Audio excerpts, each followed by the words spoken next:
እሺ እንደምን አላችሁ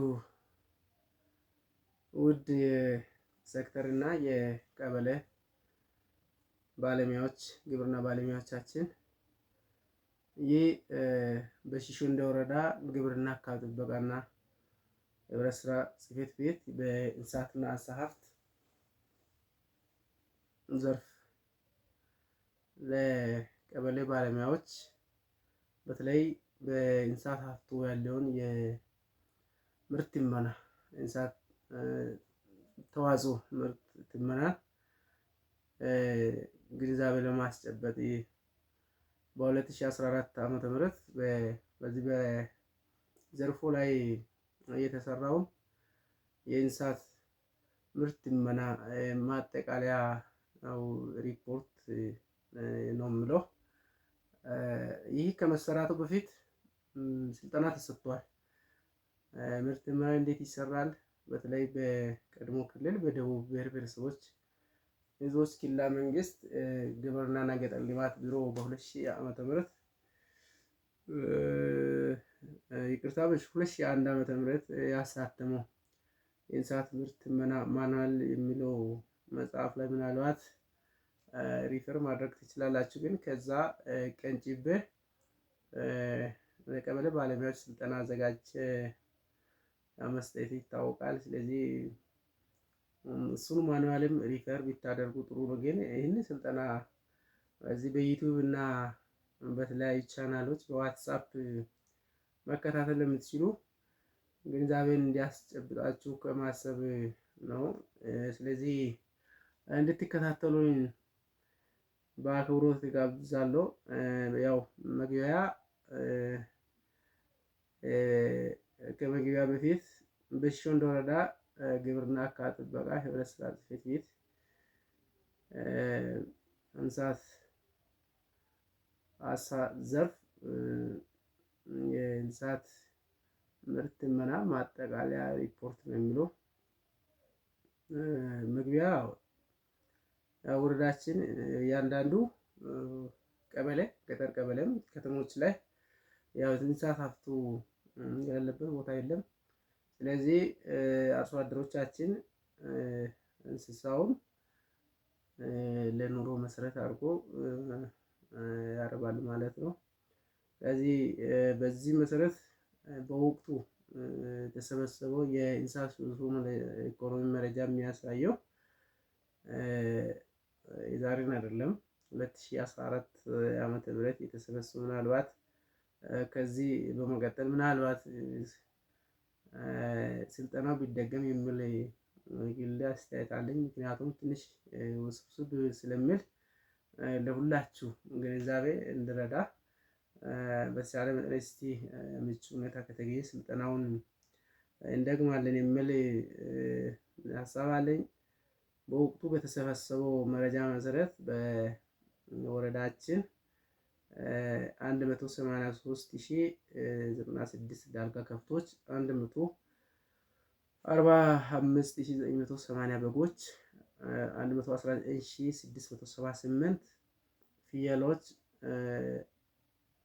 578019 ዶሮዎች የሀገረሰብና ውጭ ዝርያ ያላቸው ደም ያላቸውን ዶሮዎች አካቶ ማለት ነው። 23522 ጋማ እንስሳት፣ 39628 የንብ ቤተሰብ እንደሚኖር ይገመታል። ስለዚህ በዋናነት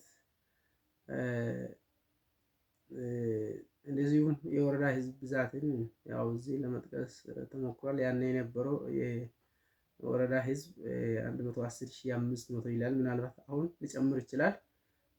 ከዛሬ 4 ዓመት በፊት ያለው ዳታ ነው።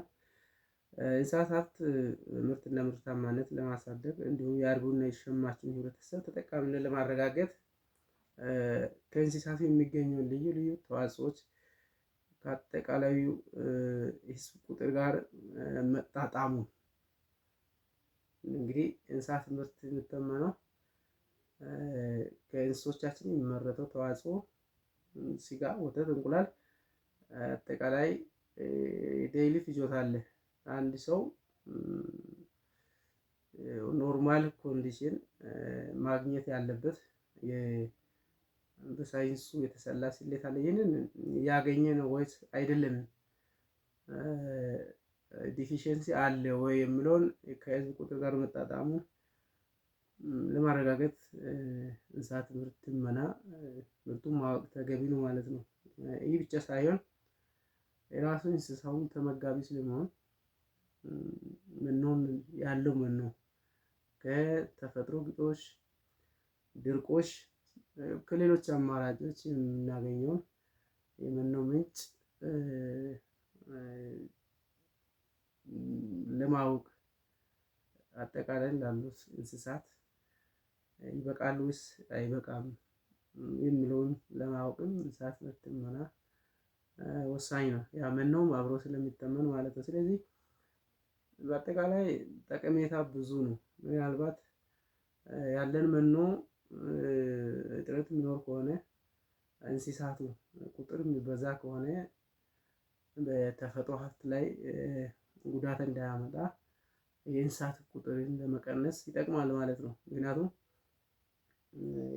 የአፈር መታጠብ፣ ሌሎች ደን ላይ ጨፌ ላይ እነኚህ አይነት ችግሮችን ስለሚያስከትል ኦቨርግሬዚንግ እንስሳቱ በጣም ብዙ እንስሳት ውስን ግሬዚንግ ኤሪያ ለአንድ ላይ የምናሰማራ ከሆነ የሚያመጣው አካባቢ ላይ የሚያመጣ ተጽዕኖም ከባድ ነው። ስለዚህ አጠቃላይ አጠር አድርገን ስንገልጸው ምርት ትመና በጣም ወሳኝ ነው የሚለውን እዚህ ለማስረዳት ተሞክሯል። በዚህ ምርት ትመና የተገኘው ውጤት በአመት ለወረዳችን ህዝብ ስናካፍል ትርፍ አምርቶ ገበያ መሸጥ ይቅርና ገና የህዝባችንን ፍላጎት ለማሟላት ብዙ መስራት እንደሚጠበቅብን ያሳየው የአመቱ ምርት ለህዝብ አካፍለን ስናይ አጠቃላይ ወረዳችን ህዝብ ፕላስ ደግሞ አርሶ አደሩ ገበያ ተኮር እንስሳትና እርባታ ስልት ይከተል ያለን። ስለዚህ ከፍጆታ አልፎ ገበያ ተኮር ሽጦ ሀብታም የሆነበት ገንዘብ የሚቆጥብበት ደረጃ ላይ ይድረስ ነው ፖሊሲውም በዚህ መልኩ እየተተገበረ ያለው። ስለዚህ ገና ህዝቡን ፍላጎት ለማሟላት ብዙ መስራት እንደሚጠበቅብን ያሳያል። ለምሳሌ ሀገራችን የአእምሮ ብልህነት ደረጃ ወይም አይኪው የምንለው መጠን በዓለም ከመጨረሻዎቹ በሁለተኛ ደረጃ ላይ ትገኛለች ሀገራችን። ይኸው ለምንድነው ብትሉ የሰው ልጅ ያው ባለፈውም አንድ ቪዲዮ ሰርቻለሁ ዩቲዩብ ላይ በኔ ስም ኃይሌ ገብረማርያም በሚል የተከፈተ ዩቲዩብ ላይ ማየት ትችላላችሁ። አይኪ ወይም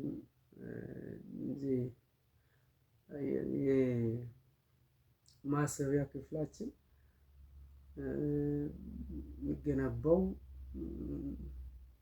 ከምግብ በሚገኘው ካልሽየም ነው። ስለዚህ የካልሽየም እጥረት ወይ ፕሮቲን እጥረት የገጠመው ህፃን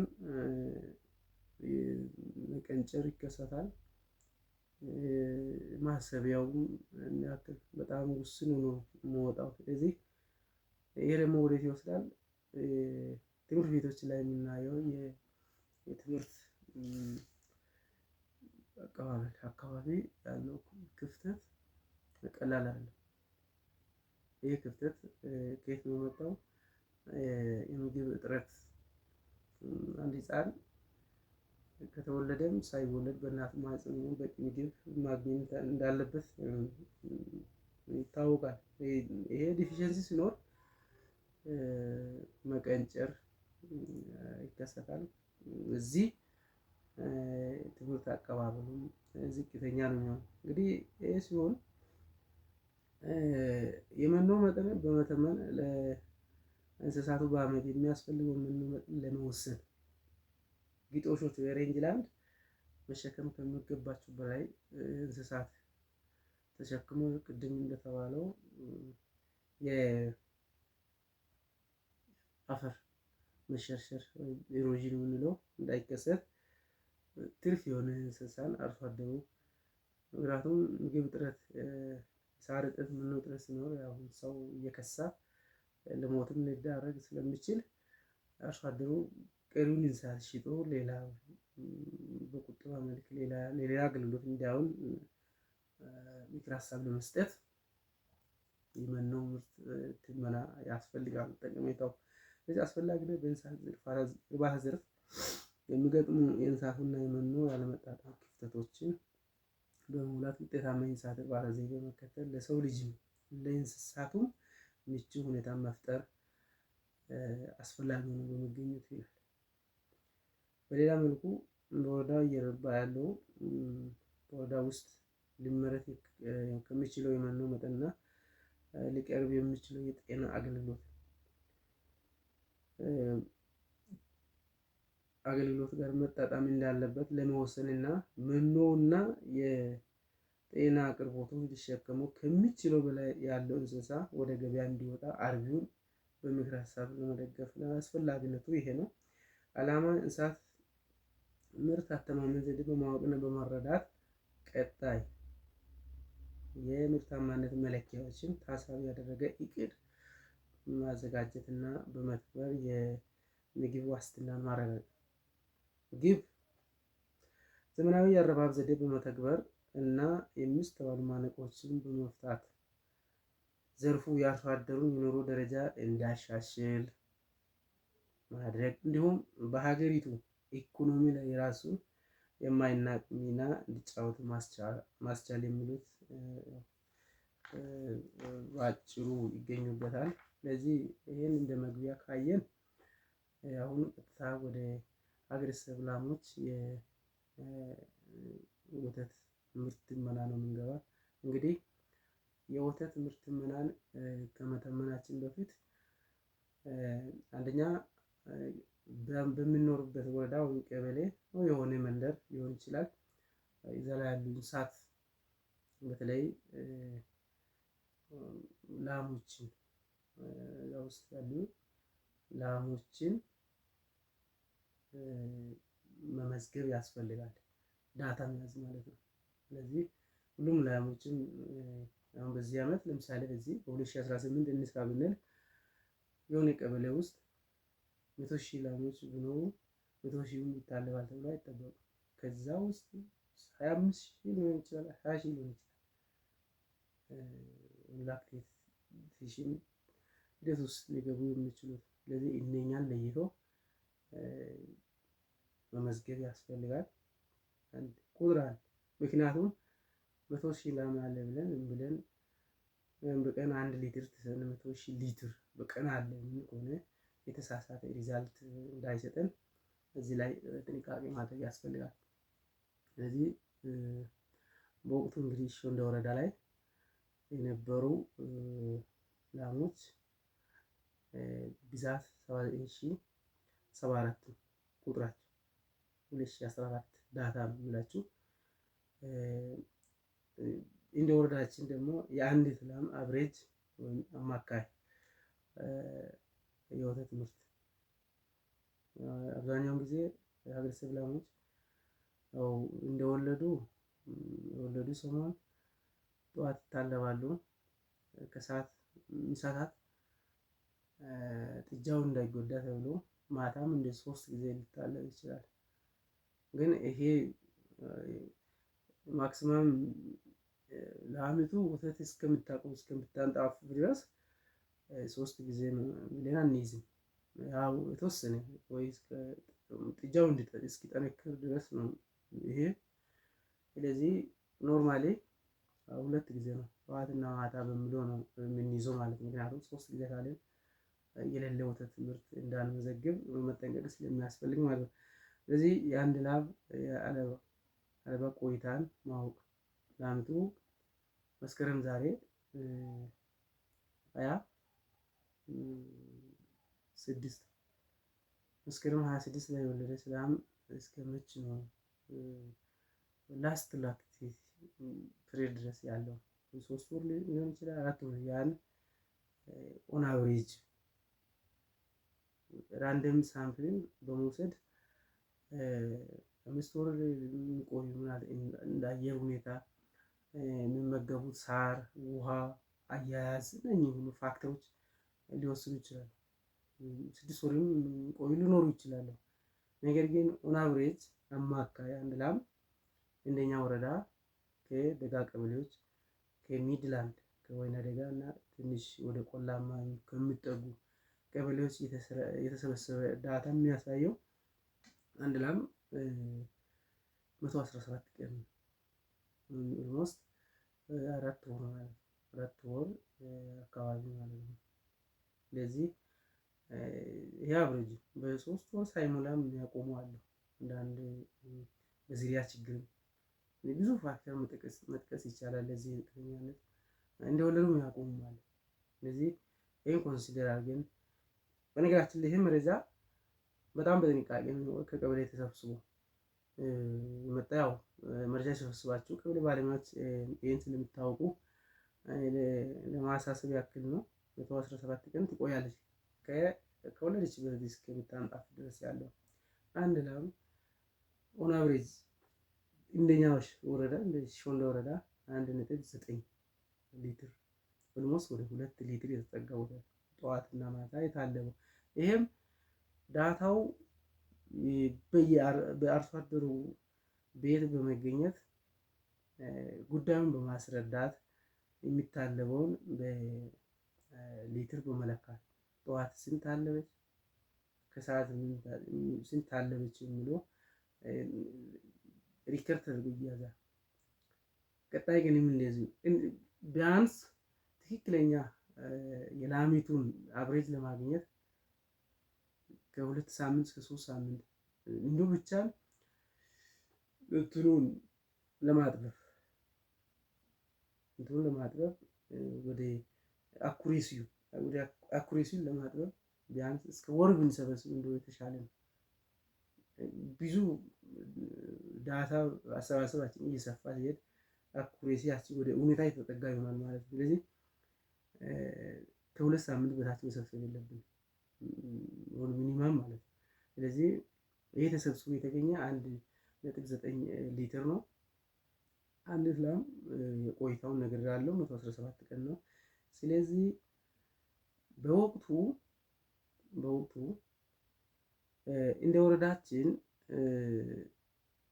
አንዲት ላም 117 ቀን ከወለደችበት ጊዜ አንስቶ እስከምታቆም ድረስ ወይ ለጥጃም ይለቀቃል። ጥጃ ይደግ ተብሎ እስከሚለቀቅበት ወይ ከናካቴ አቁመው ለጥጃም ለሰውም ጠፍቶ ያው ጥጃና እሷ ወደ ሳር ቦታ የሚለቀቁበት ጊዜ ማለት ነው። እስከዛ ድረስ አንድ ላም 222.3 ሊትር ትሰጣለች ማለት ነው። አግሬሲቭ ላም 222.3 ሊትር ወይንም 0.2 ቶን ማለት ነው። ስለዚህ ይሄ ሲሆን በወረዳችን በወቅቱ በ2014 ዓ.ም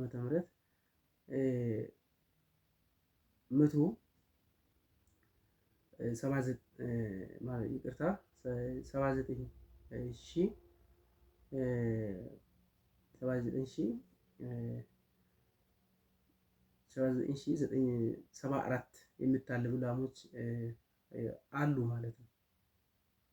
እንግዲህ የላሞቹ ይሄ 79,074 በወቅቱ ወልደው ወተት እየሰጡ ላሞች ብዛት ነው። አጠቃላይ የወረዳችን ላሞች ብዛት በወቅቱ 182,604 ከዚህ ውስጥ ሪከርድ ተደርጎ የተገኘ 79,074 የሚታለቡ ናቸው። ከየቀበሌ ከየጎጥ ተሰብስቦ የመጣ ዳታ ማለት ነው። ስለዚህ የአንድ ላም አቨሬጅ የወተት መጠን እስከምታንጣፍፍ 222.3 ሊትር ሲሆን ይሄን በአጠቃላይ በወቅቱ ወልዶ ወተት በመስጠት ላይ ባሉ ላሞች ሲናባዛ 17,578.15 ቶን ማለት ነው። ይቅርታ 17,578.15 ቶን ወተት በወቅቱ ከቀበሌያችን ተመርቷል ማለት ነው። ስለዚህ ይህን በሀገረ ስብከት ላሞች ካየን የወረዳው የዲቃላ ላሞች የወተት ምርት ትመና ላይ እናልፋለን ማለት ነው። ምናልባት ይህን ቪዲዮ ስትመለከቱ ግራ የሚገባን ነገር ካለ በደንብ የሆነ ግርታ የፈጠረ ብዥታ የፈጠረ ነገር ካለ በእኔ ስልክም ደውላችሁ ማግኘት ትችላላችሁ። ምናልባት በቴሌግራም ገጽም እየገባችሁ ጥያቄ እንድትጠይቁ የበለጠ እኔ በሚችለው ያክል አብራራለሁ ማለት ነው። ወደ ዲቃላ ላሞች ወተት ምርት ትመና ስንገባ በወረዳ ውስጥ ያሉ የዲቃላ ላሞች ብዛት 273 በወቅቱ። ይሄ ማለት ዲቃላ ስንል ያው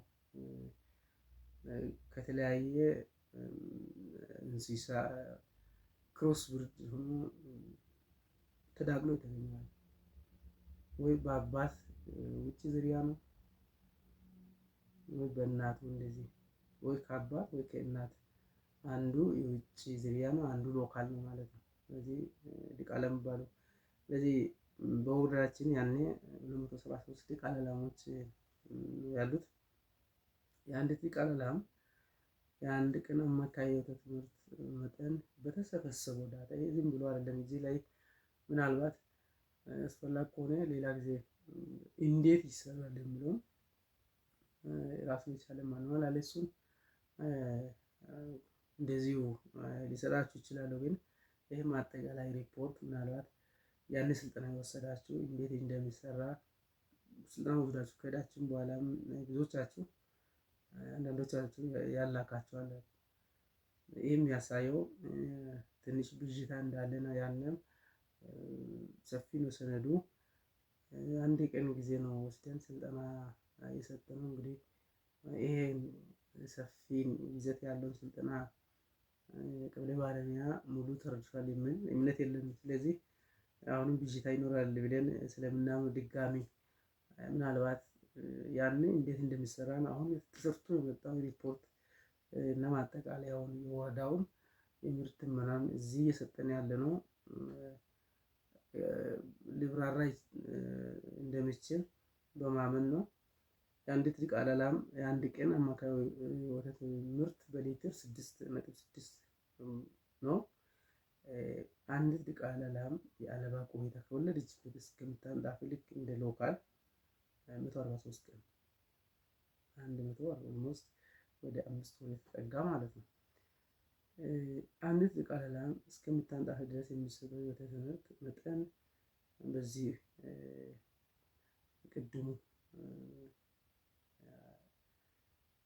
የቆይታ ጊዜ ላክቴሽን ፔሪድ ከወለደችበት እስከምታቆም ድረስ ያለው 143 ሲባዛ 6.6 943.8 ሊትር ወተት ትሰጣለች ማለት ነው። ወይም 0.94 ቶን ወደ ቶን ስንቀይር ይህን ያክል ይሆናል ማለት ነው። ስለዚህ 273 ያሉን ዲቃላ ላሞች ቁጥር ማለት ነው ሲባዛ የአሁኑ ቶን 0.94 ስናባዛ ኦልሞስት 257.654 ቶን ወተት ከዲቃላ ላሞች ይመረታል ማለት ነው። እንግዲህ እዚህ ላይም ምናልባት ብዥታ ካላችሁ ቅድም እንዳልኩት ስልኬን ታውቃላችሁ። በቴሌግራም፣ በዋትሳፕ፣ በዩቲዩብ፣ በቲክቶክ በእነኛ አማራጮች በፌስቡክም ኢንቦክስ አድርጋችሁ ጥያቄ ብትልኩ በእኔ ማህበራዊ የተለያዩ አማራጭ ገጾች ላይ መልስ ሊሰጥ ይችላሉ። ስለዚህ እንድትጠይቁ ጋብዛለሁ ማለት ነው። ሌላው የወረዳው ውጪ ዝርያ ደም ያላቸው ላሞች ላይ ስንገባ 89 ናቸው። እንግዲህ ውጤት ከየቀበሌ ወደ ያኔ እንግዲህ በረሃ ቀበሌዎች አብዛኛው አልተፈጠሩም። ያኔ የተወሰኑት ተፈጥሯል። የተወሰኑት ከዛ በኋላ ነው ወደ 25 እንደዛ አካባቢ ነው ያኔ የነበረን ቀበሌ ብዛት ከነኚህ ሁሉ ተመዝግቦ የመጣ ቁጥር ነው 89። ስለዚህ አንዲት ላም ደግሞ የውጭ ዝርያ እንግዲህ እኛ አካባቢ ታውቃላችሁ፣ እነዚህ ላሞች ደግሞ ሲመገቡ ምርት የሚሰጡት የመኖ ሁኔታም ደግሞ በጣም ዝቅተኛ ስለሆነ ሌሎች አካባቢ አሁን አባይነሽ ፋርም ቦንጋ እስከ 40 ሊትር እና ከዛ በላይ ነው። ቅርብ ጊዜ አሁን በሚዲያ የሰማነው እኛ ጋር 10.5 ነው። በጣም ዝቅተኛ ማለት ነው። እኔ እያለሁ እናንተ ሁላችሁ ሳይንስ ሁሉ ሰልጥነን እኛ እያለን ነው ይሄ ሁሉ እየሆነ ያለው። ምክንያቱም አርሶ አደሩን በጣም ማነቃቃት ያስፈልጋል። በዘልማድ እውቀት የለውም አርሶ አደር አልጨበጠም። በዘልማድ በቃ በመሰላችን ሊሆን ይችላል። ምናልባት ምክር ስንመክር የራሳችን ስልት መጠቀም አለብን ለአርሶ አደሩ በሚገባ ልክ እንጂ ዝም ብለን አንዳንድም ጠጥር ያለ ሳይንስ ስናወራ አርሶ አደሩ ሊደነጋገር ይችላል። ለሱ በሚገባ ልክ እንስሳቶቹ ምርት እንዲያሻሽል ይህን ምክር ሀሳብ በደንብ ለምሳሌ አሁን መኖ አሁን ለምሳሌ የተለያየ ገብስ፣ የስንዴ፣ የቦሎቄ፣ የበቆሎ እነኚህ ተርፍ ምርቶች አብዛኛውን ጊዜ ሲባክን ነው የምናየው። ወይ በእሳት የሚያቃጥለው እንደ ጭራሮ አድርጎ ማለት ነው። ይህ ከመሆን በአግባቡ ተሰብስቦ እንስሳ ቢመገብ ይሄንን ወደ 15 ሊትር ከፍ ማድረግ ይቻላል ማለት ነው። ስለዚህ የአንድ ውጭ ዝርያ ላም አለባ ቆይታ ውጭ ዝርያዎች ከወለዱበት እስከ የሚያንጣፉ ጊዜ 187 ቀን ወደ 6 ወር አካባቢ ይቆያሉ ማለት ነው። ምናልባት ይሄ አብሬጅ ነው እንዳልኩት ጥሩ አያያዝ ያለች ጥሩ አየር ለምሳሌ አሁን ዝንብ የተናካሽ ዝንብ በሌለበት አካባቢ ይቆያሉ። ወደ 7 ወር 8 ወር ይታለባል። አብዛኛ ያ ቀበሌ አየር ሁኔታ ማኔጅመንት፣ ንጹህ ውሃ፣ ሃውሲንግ ቤት ውስጥ የሚያድሩበት በረት ምን አይነት ነው፣ ሕክምና ያደርጋሉ ወይ ይንከባከባሉ። እነዚህ ሁሉ ፋክተሮች እንትኑን አለባ ቆይታውን ከፍም ዝቅም ሊያደርጉ ይችላሉ። ስለዚህ ፋክተሩ ብዙ ነው። የተወሰኑትን አነሳው እንጂ ብዙ ነው። ስለዚህ 187 ቀን ይቆያሉ የውጭ ዝርያ ላሞች። ስለዚህ እንደኛ ወረዳ በ2014 ላይ በዚህ በምርት ምን የተገኘ ውጤት ከነኚህ ከውጭ ዝርያ ላሞች ማለት ነው 17451.5 ሊትር ይሄ ወተት ነው የተመረተው ማለት ነው። ስለዚህ በጠቅላላ ከሀገረሰብ ከዲቃላና ከውጭ ዝርያ 2017 እንደ ሾንዳ ወረዳ ይሄን ሁሉ ሶስቱ ሲንደምር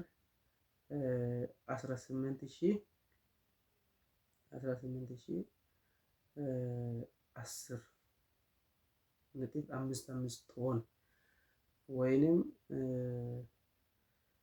ወይንም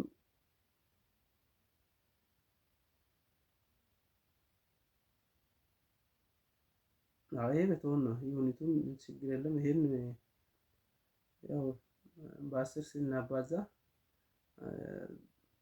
ወደ ይቅርታ በአንድ ሺህ ስናባዛ ወደ ሊትር ይቀይርልናል ማለት ነው።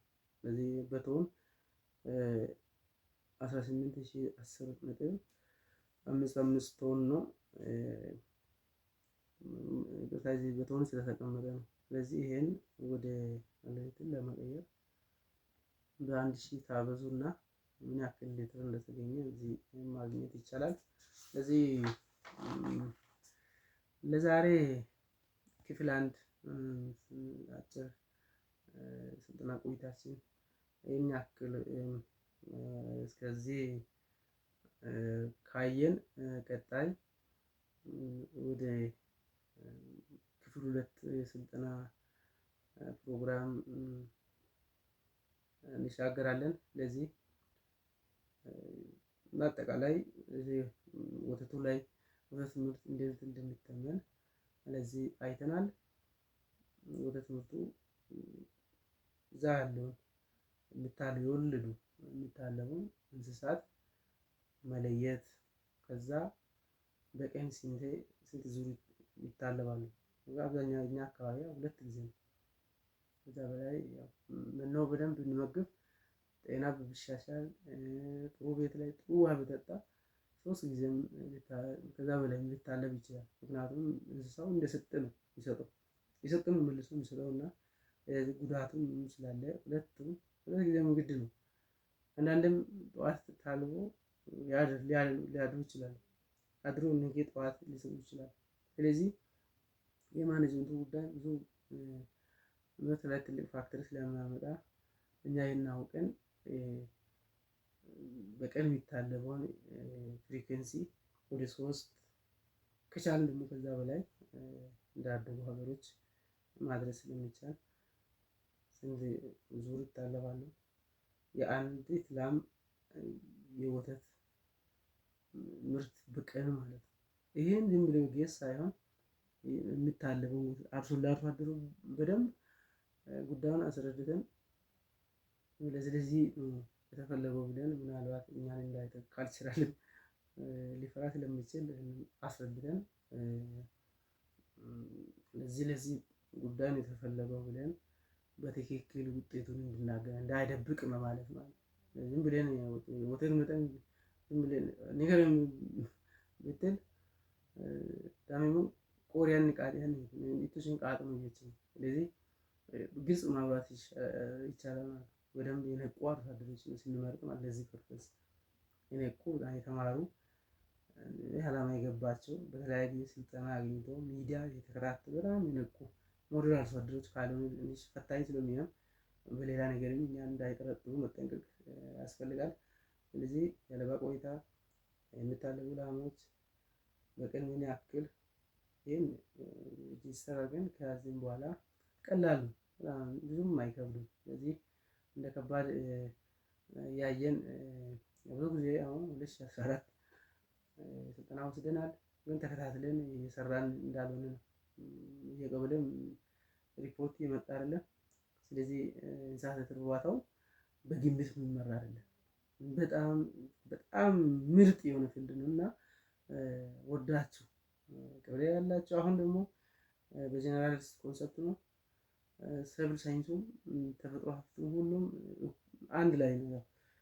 ሴክተሩ መርጅ ተደርጎ ሁሉንም በጋራ እየሰራን ስለሆነ እርባታ ብቻ ሳይሆን ሁሉም ይሄ እውቀት ቢኖራችሁ በጣም የተሻለ ነው የሚል ምክር አለኝ። ቀጣይ የወረዳ ቅቤ ምርት ትመና የሚለውን ክፍል 2 ላይ እናያለን። ስላዳመጣችሁ በጣም አመሰግናለሁ።